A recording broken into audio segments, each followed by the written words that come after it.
Shalom, brothers and sisters. Shalom, elders included. My name is Yeshiah Yisrael of the tribe of Dan of the nation of Israel. Brothers and sisters and elders included, giving honor and praise to Yah, creator and the maker of heaven and earth.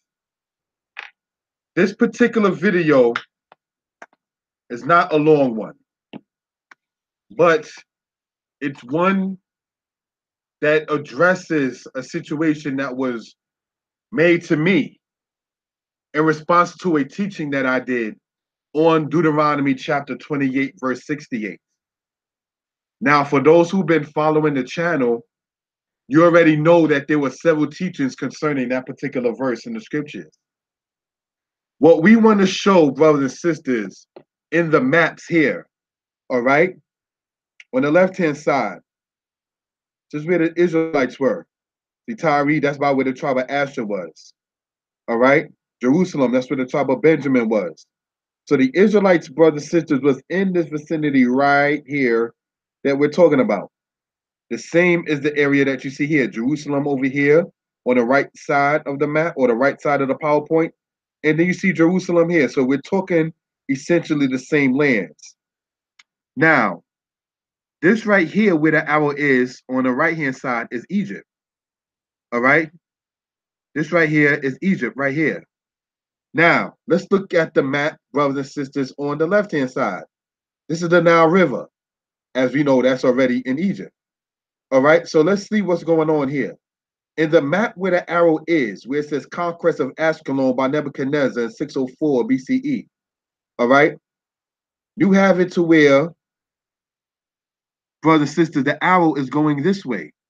So it's going from Egypt, brothers and sisters, by the way of the Philistines, as we went over in Torah portions in the past, all right, and then it goes way up here into where, and by through where the Israelites were at, going all the way up to where the ancient people of Aram or Syria were at.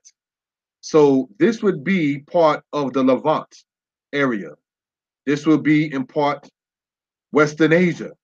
And as we see here where the map is, where it says Nile River, this is part, brothers and sisters, where Africa is. But we already know Egypt is part of Africa. Africa is not part of Egypt. All right, so this is something we just want to point out for edification purposes. This right here is the Sinai Peninsula. So we can see going out of Egypt through the Sinai Peninsula on the coast of it and going up through where the Levant is, where the children of Israel were at in most cases, and then going all the way up into where that area is there. So here we see going from Egypt, which is in Africa, to Western Asia, a map showing such in traveling. Then we can look at this map, brothers and sisters, on the right-hand side, sorry about that, the right-hand side, where they're going into Egypt.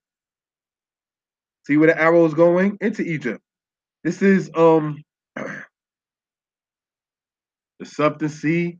That part is cut off. But anyway, this is the Mediterranean. All right, right here. So there's Moab, there's Edom. All right. So we just want to point that part out in that particular regard. The brook of Egypt, as you see here in the Sinai. The brook of Egypt, as you see here in the Sinai, following the arrow.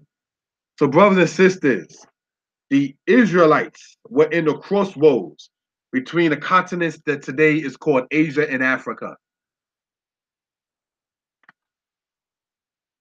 That becomes important as we get into what this person, who's to be anonymous, decided to try to say concerning my presentation on Deuteronomy, the 28th chapter.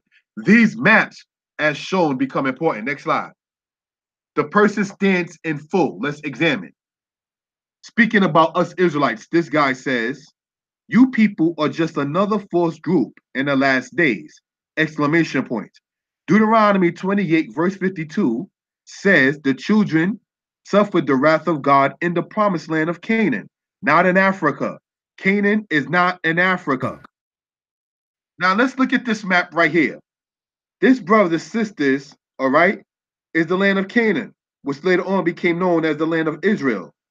All right. Yebus of the Jebusites became Jerusalem of the tribe of Benjamin. All right. Tyre, Zidon is not shown on here, but the Zidonians, all right, were Canaanites.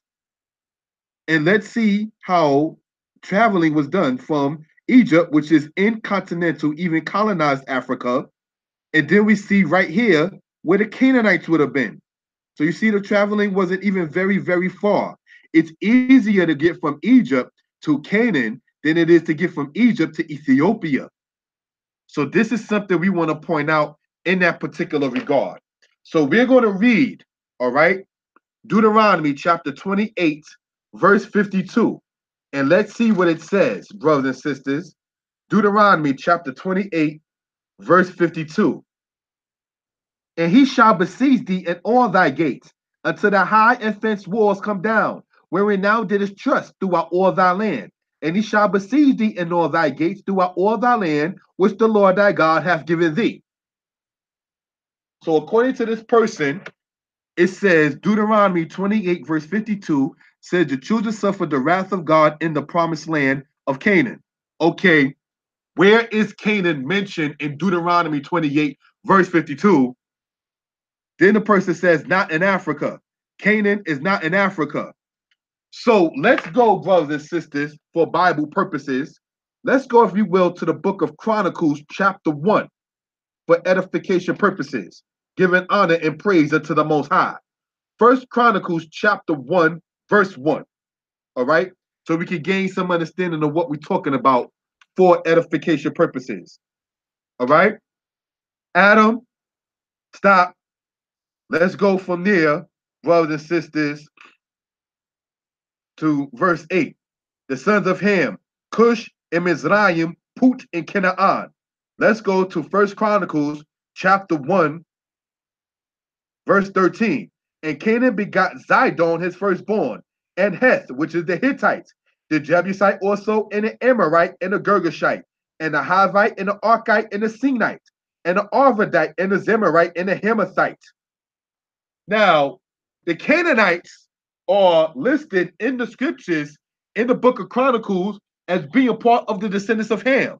Ham is listed as Africans when you go inside of Bible dictionaries. So when this person says right here, okay, that the wrath of God in the promised land of Canaan, Deuteronomy 28:52 does not say Canaan, okay, but let's just try to follow along this person's logic.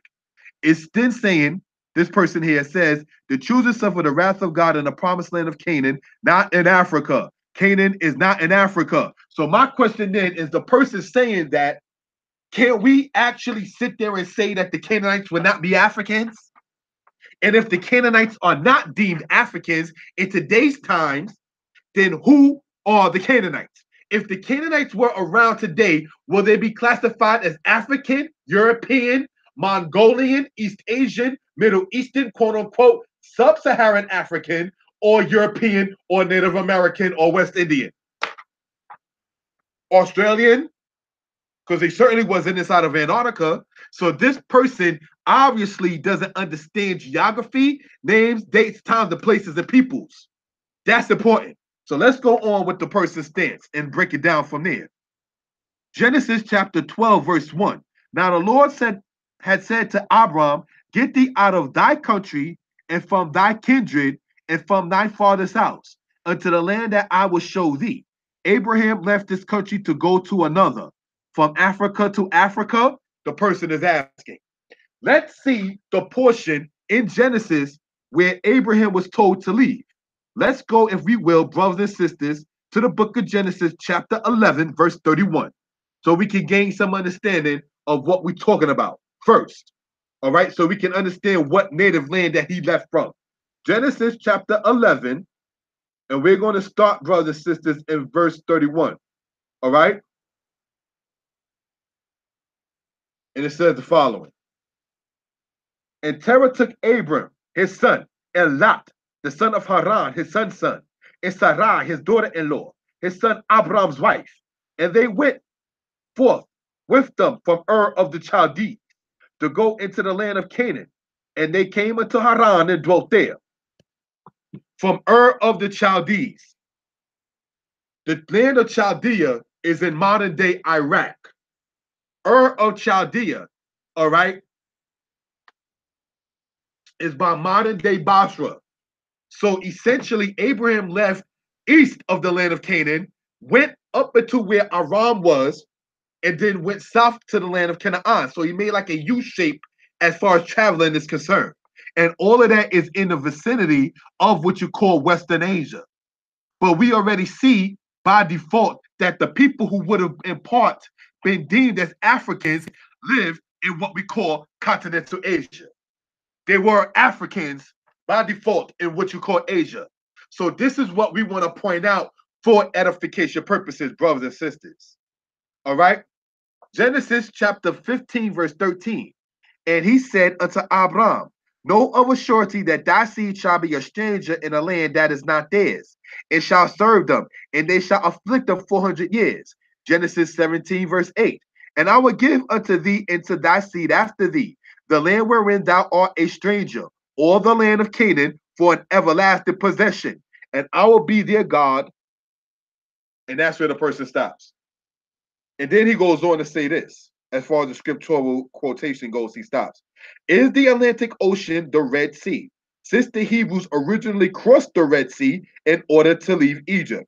Since Native Americans are considered Hebrews by the Israelite movement, and America is supposedly Egypt, are Native Americans considered Native Egyptians? If America is Egypt and the Jews left Egypt, when did blacks originally leave America, parentheses, Egypt? See, this is a person that, first off, you was incorrect by sitting up there saying that Canaan is not in Africa.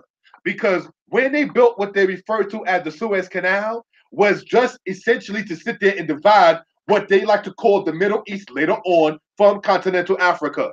We showed earlier in this map where people that are in Egypt went over to where the land of Canaan was.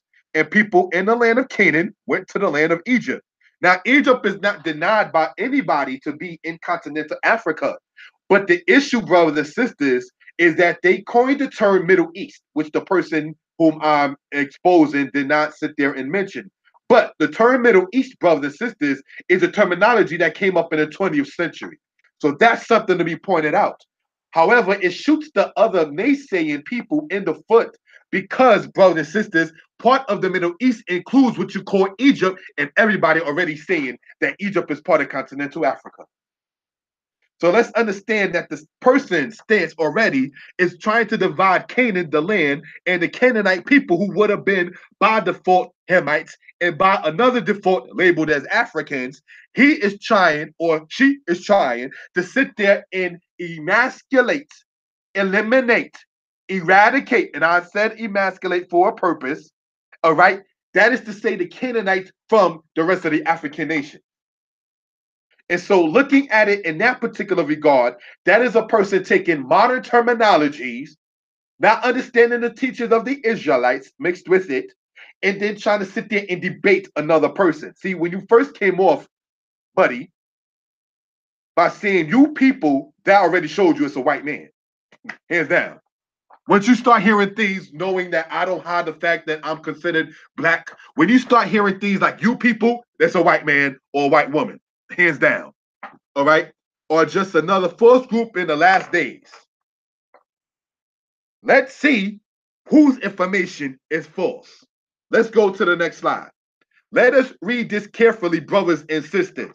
See, I'm not calling my brothers and sisters you people. Your people, my brothers and sisters, are the house of Israel. So I don't come off with the aspect of saying you people.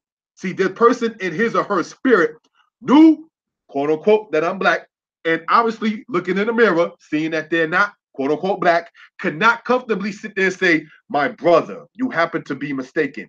This person couldn't come off in that particular aspect. He or she had to come off by essentially saying, you people, because you already in your feelings. So let's see. It says what? Get thee out of thy country and from thy kindred and from thy father's house unto the land that I will show thee. Abraham left his country to go to another, from Africa to Africa. That is what the person asked. All right? From Africa to Africa. But let's see exactly what is Africa, brothers and sisters. Africa, we must remember, is not a country, it's a continent. So Genesis chapter 12, when it says, get thee out of thy country, Africa is not a country, buddy. That's why you messed up geographically. This is why it is important when you're doing a presentation to be as level-headed and clear-headed as possible so you won't make, for instance, geographical mistakes. So your first mistake was coming off disrespectful by saying you people. That was one. And then secondly, you was mistaken geographically because you're trying to essentially say that he left Africa to Africa, not realizing that Africa by default before the Suez Canal and the terminology later on as the Middle East, all of this would have been Africa by default, because the people that lived here were no different in complexion and in certain aspects, rights or traits than the people in Africa. What was the biggest difference between the Egyptians and the Canaanites? Because according to scholars, the Chaldeans, according to Rudolf Windsor in his book Babylon and Timbuktu, he stated that Godfrey Higgins in his book Anacalypsis stated that the Chaldees were originally Negroes. We already went over the aspect of the Israelites being called Ethiopian. Ethiopia is south of Egypt, so not too hard to figure that out. We already went over aspects of the Ethiopian Sea, aka the Atlantic Ocean, in older maps. You understand? So this is just something, brothers and sisters, we want to point out for edification purposes. So when this person doesn't acknowledge that Africa is by default the continent, but you don't read continent in the book of Genesis chapter 12, we have to begin to sit there and see that the person doesn't understand the scriptures, geography, nationality, and we're going to show you linguistics. Let's get into this. Definition: one of the principal land masses of the earth, usually regarded as including Africa, Antarctica, Asia, Australia, Europe, North America, and South America. What they say are the continents on the earth. So you're not going from Africa to another part of Africa in the same country, because Africa is not a country. You'll be surprised how many people do not know that Africa is a continent. The hatred that Africa gets shows people's ignorance.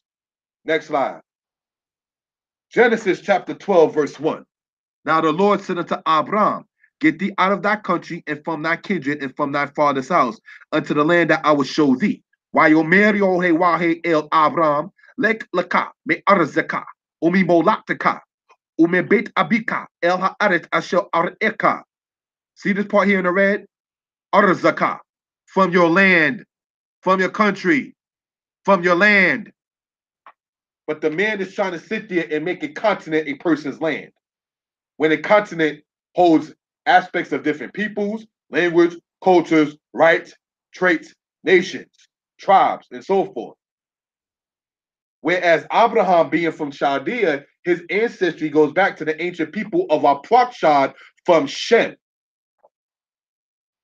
So can we say that the Babylonians, which was started by the Cushite Nimrod, and Babylon and Chaldea being adjacent to each other, you have it to where the vicinity where Abraham came from and was raised in was populated by the biblical nations from Shem and from Ham. Because you had Hamitic nations in modern day Iraq in the time of Abraham. So this is something we want to show for edification purposes, brothers and sisters. Next slide. The person stance and the truth. Going back to the person's stance. Genesis chapter 17, verse 8. And I will give thee, and I will give unto thee and to thy seed after thee the land wherein thou art a stranger, all the land of Canaan, for an everlasting possession, and I will be their God. Is the Atlantic Ocean the Red Sea, since the Hebrews originally crossed the Red Sea in order to leave Egypt? Now that's what the person's stance is here on the left-hand side. Now, in order to leave Egypt, the Hebrews crossed the Reed, not the Red Sea. Many scholars themselves attest to this. See, once again, if you're dealing linguistic, unlike this person, male or female, whoever this character is, all right, does not understand and study to show him or herself approved to him or herself. Because see, you came in with your feelings and your emotions and your passions without no knowledge and no understanding. You understand? So now, let's understand this. The Israelites left what the book of Exodus has in Hebrew as shown here, Yam Suf. Let's show that. But God led the people about by the way of the wilderness by the Red Sea. And the children of Israel went up armed out of the land of Egypt. Vayisab Elohim eta am derek hamidbar Yam Suf. Wacham mushim alu bnei Yisrael me eretz Mitzrayim. Yam Suf. Yam Suf. Somebody mistranslated and put red instead of reed. It's the reed, not the Red Sea. The Hebrew word for red is what? Edom. So it would have been Yam Edom. But this here says Yam Suf, which means the reed sea, the sea of reeds. But this person, in his or her feelings, didn't examine the Hebrew. Next slide. The person stands in the truth, part 2. Now, let's look at this. On the left-hand side here is the person stance. Since Native Americans are considered Hebrews by the Israelite movement, another shot on the slide, the Israelite movement, and America is supposedly Egypt, are Native Americans considered Native Egyptians? If America is Egypt and the Jews left Egypt, when did blacks originally leave America, Egypt? First, let's go into the truth of the matter. Not all Israelite movement, quote unquote, consider Native Americans to be Hebrews. Not all Israelites say that Native Americans are Hebrews. So the person may have wanted to understand the way Israelites are moving before you start talking about the Israelite movement saying that Native Americans, according to Israelites with a broad stroke, is saying that such as Hebrews. You should have did your studies, buddy. Not all Israelites say Native Americans are Hebrews, buddy. Do you understand? So if you want to talk about the Israelite movement, you may not want to be specific and said some people among the Israelites. This is what you must be meticulous with when you're dealing scholastically and not emotionally. All right, let's go on. Also, Israelites do not consider Egypt to be America. We will explain the matter of Deuteronomy 28, verse 68 soon. Also, nowhere in the Torah does it say Jew or Jews. So what are we pointing out? All right. This person noted here on the left-hand side, if America is Egypt and the Jews left Egypt, stop! Please show me, brothers and sisters, in the Torah where the word says the Jews left Egypt. Again, not dealing scholastically, because even if you accept the term Jew, that would have only belonged to the people of Judah or the kingdom of Judah. Whereas you find Levites, Simeon, Dan, Manasseh, people that would have been part later on in Israelite history of the northern kingdom, such as Manasseh and Gad and Reuben and Naphtali and so forth. But this person lumped all of them together by dealing with the byword Jew by saying if the Jews left Egypt. The Torah does not say the Jews left Egypt. It says the children of Israel left Egypt. See, look, it's right here in the book, right here. Right? Vayisab Elohim et ha'am derek hamidbar Yam Suf wakamushim alu bnei Yisrael me eretz Mitzrayim. And the children of Israel, they went up,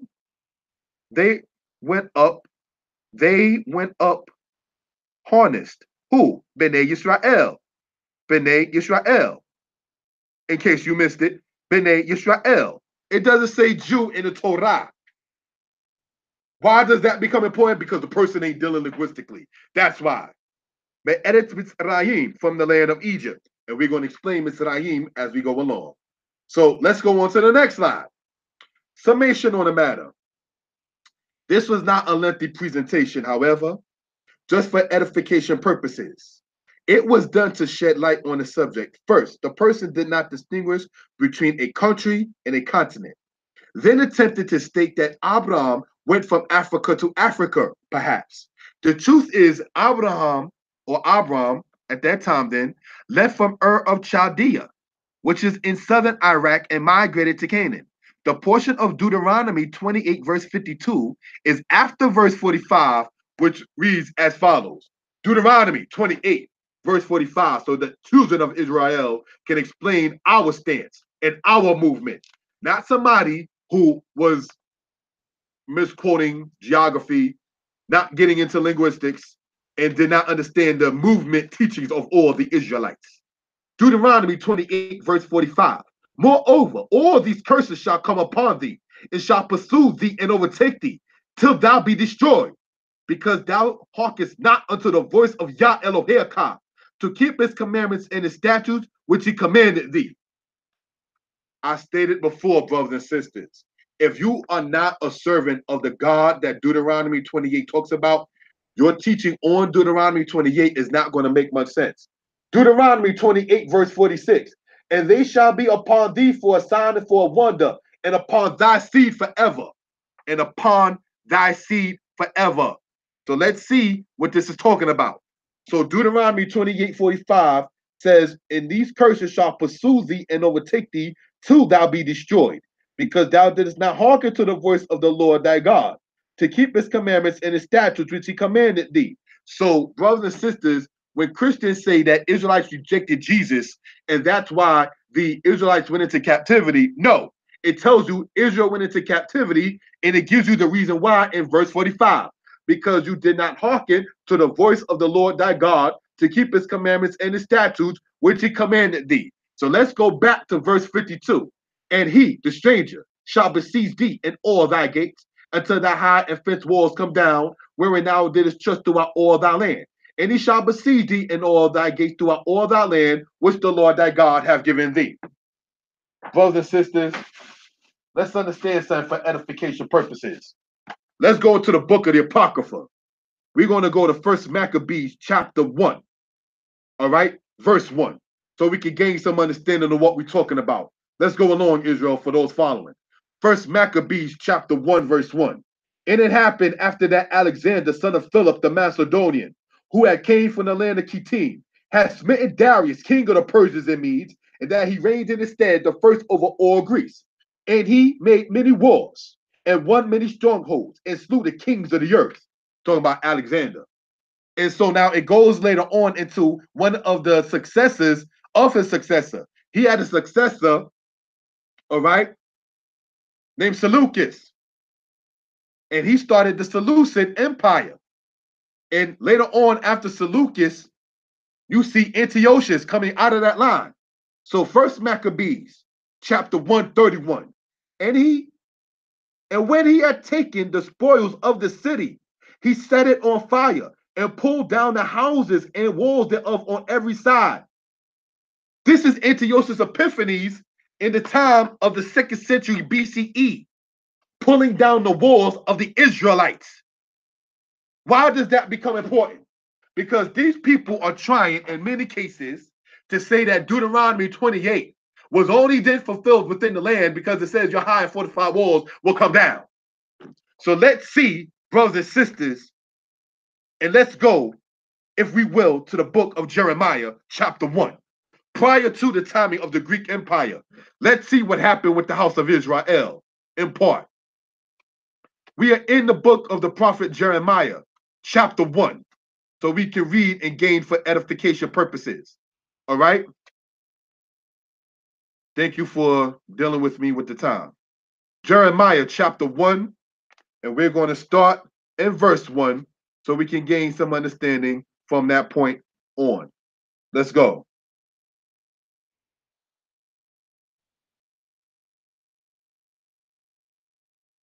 Jeremiah chapter 1, verse 1.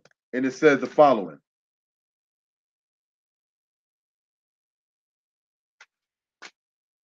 The words of Jeremiah, the son of Hilkiah, of the priests that were in Anatot in the land of Benjamin. And it goes on to say in verse 11, moreover, the word of the Lord came unto me, saying, Jeremiah, what seest thou? And I said, I see a rod of an almond tree. Then said the Lord unto me, thou hast well seen, for I will hasten my word to perform it. And the word of the Lord came unto me the second time, saying, what seest thou? And I said, I see a seething pot, and the face thereof is toward the north. Then the Lord said unto me, out of the north an evil shall break forth upon the inhabitants of the land. For lo, I will call all the families of the kingdoms of the north, saith the Lord, and they shall come, and they shall set every one his throne at the entrance of the gates of Jerusalem, and against all the walls thereof round about, and against all the cities of Judah. And I will utter my judgments against them, touching all their wickedness, who have forsaken me, and have burnt incense unto other gods, and worshipped the work of their own hands. Jeremiah chapter 1 is talking about the Babylonians coming against Israel. Babylon, we were already saying, was adjacent to Chaldea, which was east of where the Israelites were later on. So when it says destruction coming out of the north, it's talking about the fact that Babylon had already defeated the Assyrians. The Assyrian empire and people in capital was north of the land of Israel. So the Babylonians already set shop in the land of Assyria by the time Jeremiah came on the scene. So this is why we have to understand timing, geography, linguistics, and so forth. The person trying to come against, quote unquote, the Israelite movement did not do his or her homework. You had the spirit of Esau, because said the pride of your heart have beguiled you. You thought that, excuse me, black people did not study. I worked at a college. When I remember going in there and speaking, they're like, "You're the teacher, nigger." That's the spirit that was coming off. Because we are not expected to go into linguistics, geography, history, and in other aspects. We're supposed to play music, listen to hip hop, sit there and talk about empire, and talk about getting these whores, and talking about the sister saying we get in these niggas' pockets. This is how we are generally expected to portray ourselves. So when one expresses intelligence, education, knowledge within any subject, be it from science to geography, be it from mathematics to linguistics, it's like, how are you not playing basketball? Or why do you want to study Hebrew? You understand? So let's go and see Deuteronomy 28, verse 62, so we can gain something for edification purposes. All right? And let the book speak itself. Deuteronomy 28, verse 62, and it says the following. And ye shall be left few in number, whereas the stars of heaven for multitude, because you wouldst not obey the voice of the Lord thy God. So as verse 45 says, because you did not obey the voice of the Most High, it says you shall be destroyed. The destruction is explained in verse 62 about being left few in number. If you have a sandwich that's complete and whole, and you eat into that sandwich is destroyed. So when it says about being destroyed in verse 45, the destruction is shown in verse 62, because it distinctly says you shall be left few in number. This is the next point in verse 63. And it shall come to pass that as the Lord rejoiced over you to do you good and to multiply you, so the Lord will rejoice over you to destroy you and to bring you to naught, and you shall be plucked from off the land whither thou goest to possess it. So what land did they go to possess? They went to possess the land of Canaan, and it became the land of Israel. So we already see that the people of Israel, while in the land, were going to be left few in number. And then in verse 63, they shall be plucked from the land that their ancestors went into. Please follow along and have your book, your Bible with you. Let's read verse 63 one more time. It says, in quote, and it shall come to pass that as the Lord rejoiced over you to do you good and to multiply you, so the Lord will rejoice over you to destroy you and to bring you to naught, and you shall be plucked from off the land whether thou goest to possess it. So the destruction mentioned in verse 45 is described again in verse 63 when it says, and to destroy you and bring you to naught, meaning to nothing. And you shall be plucked from off the land whether thou goest in to possess it. The children of Israel became a thing of naught because they worshiped the gods of naught. As it says in the book of Psalms about the gods and the idols. You understand? They that make them shall be like unto them. So is everyone that trusts in them. So right here, when it says, be plucked from off the land whether thou goest in to possess it. So the curses, we already can see from verse 45, it says, it shall pursue and overtake you. So let's see what happened after they were plucked from the land that they went to possess.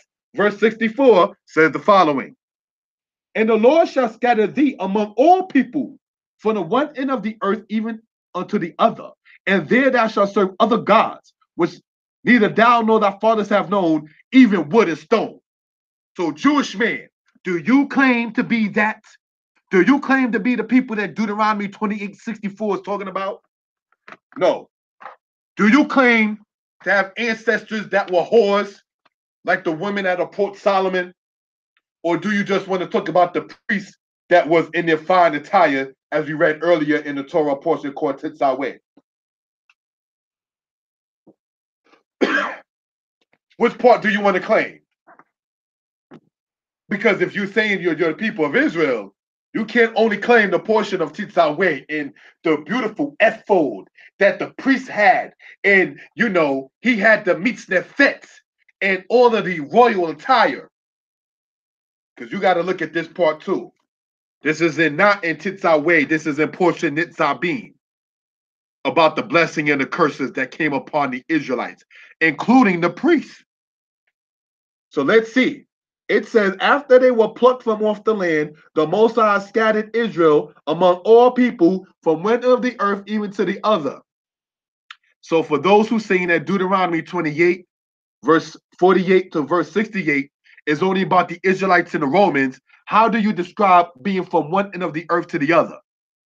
Somebody didn't do their studies. One more time, if you do not worship Yod-Heh-Wah-Heh, the Most High, if Yod-Heh-Wah-Heh is not verbally the God that you're calling out to, you cannot understand the verbs, you cannot understand the adjectives, you cannot understand the nouns, you cannot understand the actions of the God of Israel if you do not worship the God of Israel. Okay, let's go on. Verse 65. And among these nations, stop. So we see plucking in verse 63. Then we see scattering in verse 64. And in verse 65, it goes into further by saying the following. And among these nations thou shalt find no ease, neither shall the sole of your foot have rest. But Yah shall give thee there a trembling heart and failing of eyes and sorrow of mind. So if it says among these nations, how can you sit there and try to marginalize the Israelite history with the Roman Empire when the Israelites were already being scattered since the time of Solomon? When you go to the book of Kings, it talks about Solomon sending fleets to Tarshish, which is Spain. So when you find the Iberian Peninsula, speaking aspect of Landino years later, don't wonder why you had Israelites in Spain. Don't wonder why the first slave ship in the Atlantic slave trade going west left from Spain. You had Israelites there already. That was part of the diaspora or scattering. So this is something, brothers and sisters, we want to point out for edification purposes. Deuteronomy 28, verse 68. Let's go to the next slide. And the Lord shall bring thee into Egypt again with ships, by the way whereof I spoke unto thee, thou shalt see it no more again. And there you shall be sold unto your enemies for bondmen and bondwomen, and no man shall buy you. So as we already know, brothers and sisters, it says in the Hebrew, you shall devote yourself or sell yourself. Not you shall be sold, but you shall sell yourselves to your enemies. So we want to even in the text we're reading, get more so into the Hebrew so we can understand what we're talking about. Now, remember earlier I said about Egypt and the way they translate that from the Hebrew word Mizraim, and it's not being 100% accurate? I want to show on this PowerPoint how that conclusion is derived.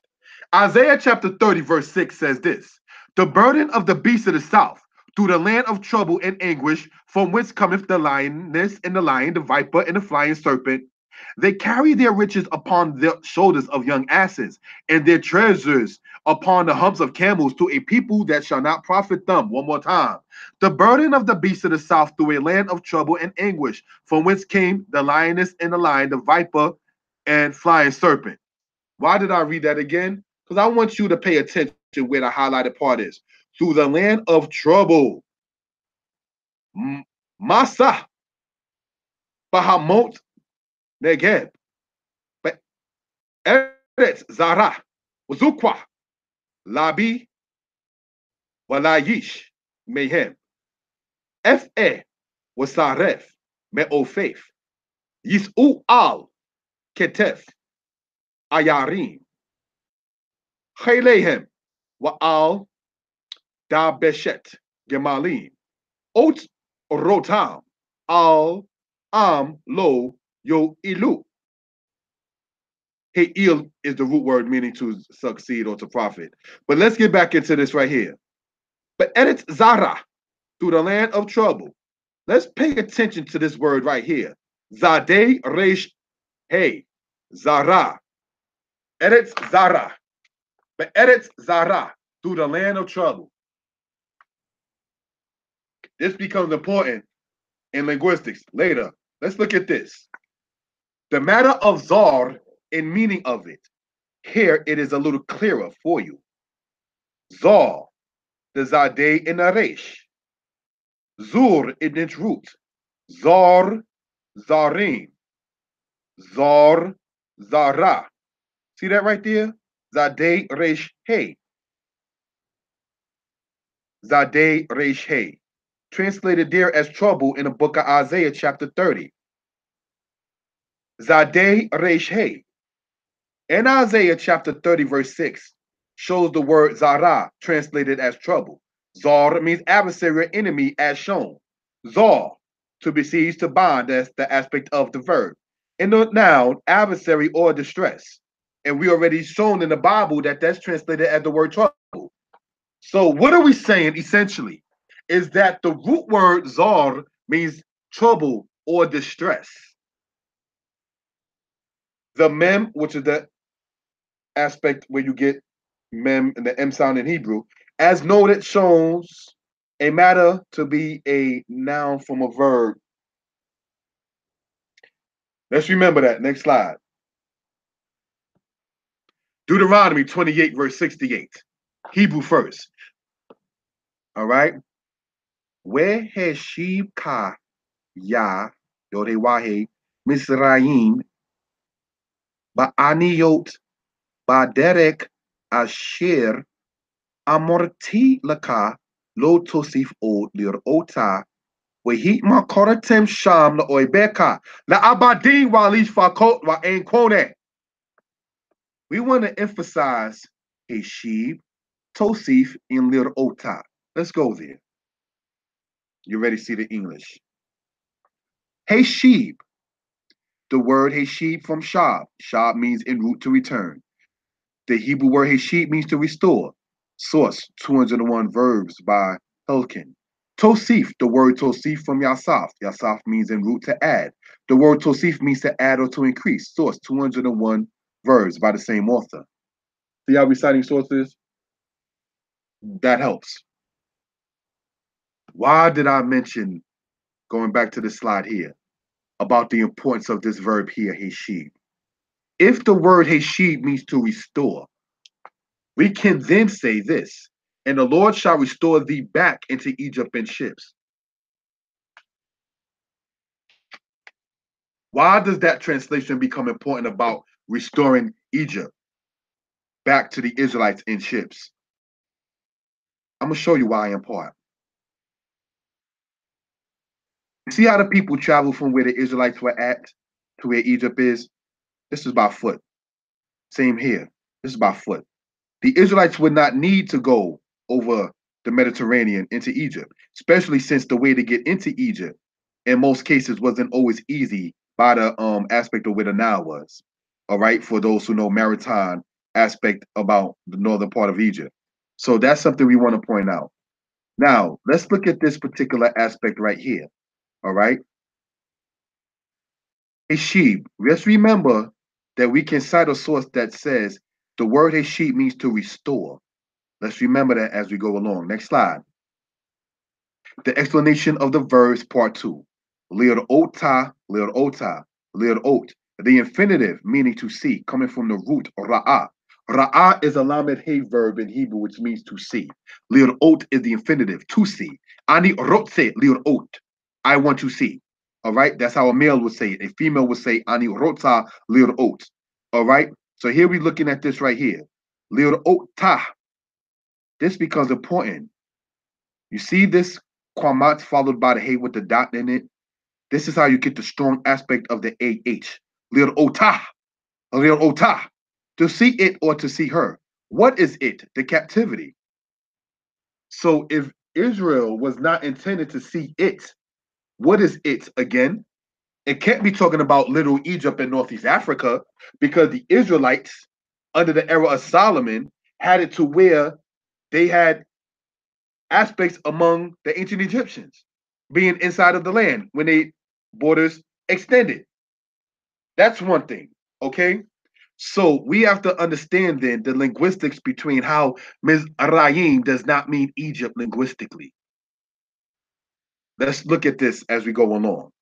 Hit makoratem, a verb of the hitpa stem meaning to sell oneself or to devote oneself. The root of such word is the word makar, to sell.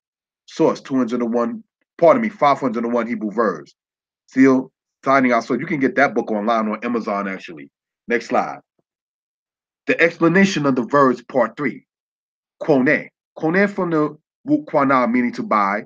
Many say the Israelites are incorrect when we say that quana also means to redeem, citing that ga'al as well as pada means to redeem, which is true. Yet we see an example in Nehemiah cited in my book also. And I said unto them, we have after our ability redeemed our brethren the Jews. Wa amra lahem anaknu kwaninu et akenu hayhudim. So when you see the word Jews there, the Yehudim, that's actually the Judites or the Judahites, because the Dalit, as we will show in another presentation, all right, doesn't drop off in Hebrew. Therefore, the poor translation in the Bible, as especially the Old Testament, as Jew, is a horrible translation. But the main point we want to focus on is in the root word right here, anaknu kwaninu, anaknu kwaninu, redeemed. We, anaknu, kwaninu, anaknu kwaninu. We, even we have redeemed. We have redeemed. Kwana, meaning to redeem. Et achenu hayhudim, our brothers, the Judeans, our brothers, the Judites. Let's go on to the next slide.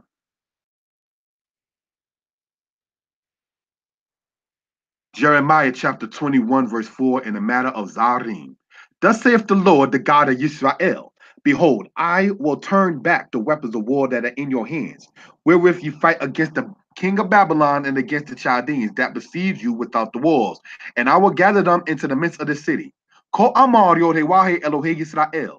Hini mesib et kele hamelkama ashel beyetkem, asher atem nil kami bam, et melek Babel, wa et hakasdim. Hazarim alekem, mekut lo homa, wa asafti otam el tok ha'ir hazot. So let's look at this right here. Hazarim, and then we see that besiege. This hey right here serves as the word that, all right? Because you want to say ashir zarim, because zarim is the present tense, plural. Present tense doesn't get ashir or she. It gets the word ha. All right? Ha-omdim lefaneka, who stand before you. Ashir amdu lefaneka, who stood before you. So we may want to get into Hebrew linguistics. All right? We're not dealing and playing games with this particular aspect. So now let's see this word right here. Zarim, that besiege. Let's see where we saw this before. Boom, boom, boom, boom. To besiege, that besiege. Zar, zur, zar, zarim, zar in roots. So you have zar, zara, zarim, zarot. That is the verb aspect. Masculine singular, zar. Feminine singular, zara. Also translated as the word trouble. All right. Then you have zarim, which is masculine plural. And then you have zarot, which is feminine plural. Zar, zara, zarim, zarot, all in verb aspect in the present tense. So when you're looking at this part right here with zar, let's look at the explanation over here, please. It says that besiege. Hazarim. Does that word mean besiege? Why, it does, according to the Ben Yehuda Popular Dictionary, to besiege. Zar, to bind, to wrap, to form, to persecute.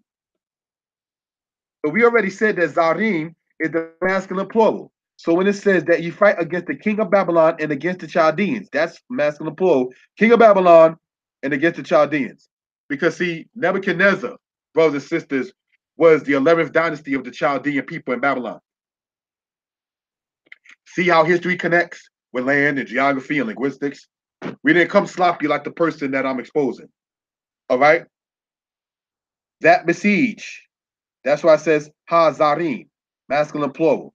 Next slide. A map showing in history the Israelites in Elephantine in Egypt. Elephantine, a colony of Jewish mercenaries in Persian service in the 5th century, with a temple of Yahweh disappeared after 401, meaning 401 BCE. This map comes from a book that I have called Atlas of Ancient Egypt by Baines and Malek. Brothers and sisters, what's the point in this particular regard? You had the Israelites here in the time of Jeremiah and Elephantine, Egypt. Brothers and sisters, how did they get to Elephantine, Egypt? Why does Jeremiah 44 speak about Israelites in Takpankes, and at Nof, and at Memphis, and in Patros? Why does Jeremiah 44, read it on your own, it talks about that. How did they get there? They got there the same way we shown in the map here. The Israelites in the time of Jeremiah got to the land of Egypt the same way as we see right here by foot. So this is something we want to point out for edification purposes, brothers and sisters. Now, we see right here, Zarim that besiege.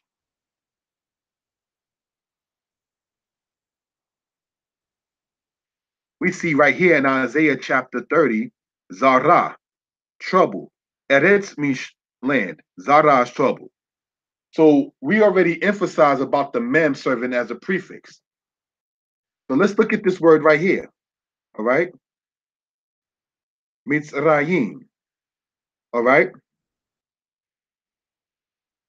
Looking at this word right here, if you were to drop off, for instance, the mem, you have Zarim or Zarayim.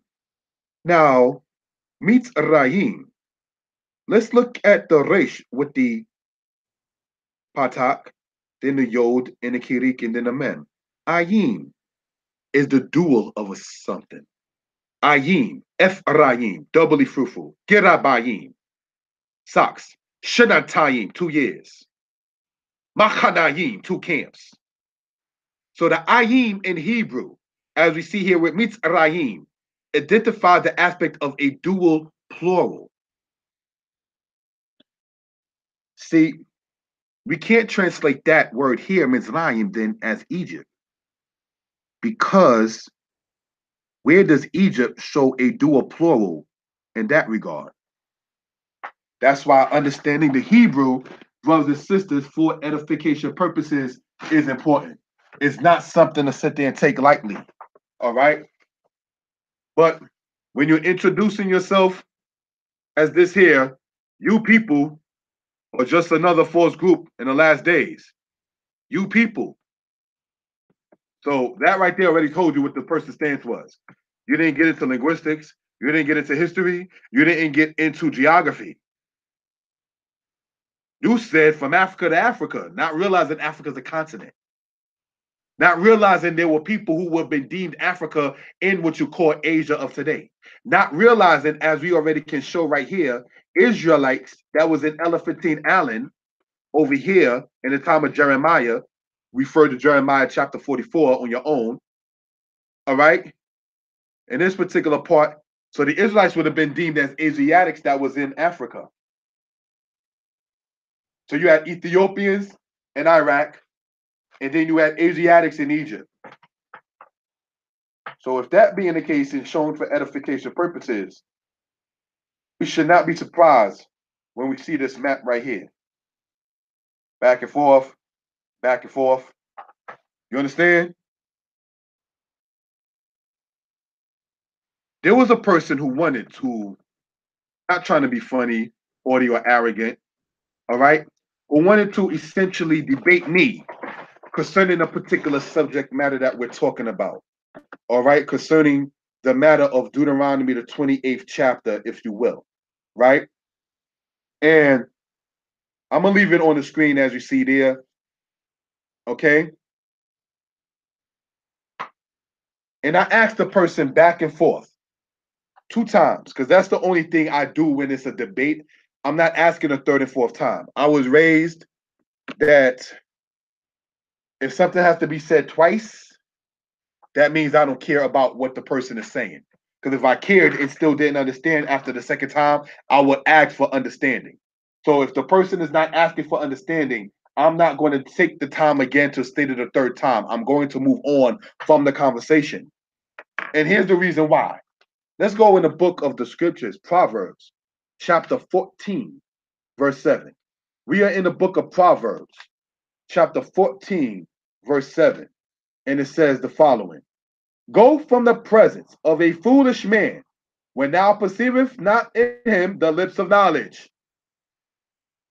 So I leave the conversation alone after I find myself repeating myself 2 times, because I'm not trying to make it a third and a fourth thing. So I have no time for that. We're already adults. We already have YouTube pages. We already have Facebook pages. We already have emails. We already have cell phones. We already paying bills. Not that paying a bill makes you a man, but it is a sense in this society, an aspect of being a certain age of maturity. Hello, I'm not going back and forth with a person over something like that. So I asked the person twice, do you understand the prefixes and the suffixes in Hebrew? The person did not address whether he or she knew the prefixes or the suffixes in Hebrew. Now, the person I did the PowerPoint on is different than the person I'm talking about now. I asked twice, minutes apart from one another, do you understand the prefixes and the suffixes of Hebrew? Because if you understand, brothers and sisters, the prefixes and the suffixes of Hebrew, there's no way in the world that you can't sit there and gain and glean understanding about what we're talking about. Impossible. But because the person didn't realize that the mem serves as a prefix in the word Mizrahim, and the ayim in Mizrahim serves as a suffix, you missed the whole point of what the Hebrew scriptures is talking about. All right? So, with that, giving honor and praise unto the Most High, the Creator and the Maker of heaven and earth. I ask people to subscribe to the channel. I ask people, brothers and sisters, to patronize and buy the books that I bought. Pardon me. Actually, I did buy them too. I did buy my own books. But I'm asking people to go online and look at the description of this video. And please patronize the books. Deuteronomy 28, 15 to 68. The ISBN number 978-153 900-8798. In Egypt Talk in Writing, ISBN number 978-153-088-1918. I can be reached at kashuput@gmail.com. KASHUBHUT@gmail.com. Shalom. There will be another teaching on this channel during the course of the week. We're going to shoot for it for on the Shabbat, all right, when Friday night comes in. All right, stay tuned for this channel. There will be more aspects coming out in regards to this and presentations for edification purposes, not for views, but for education and edification. Shalom.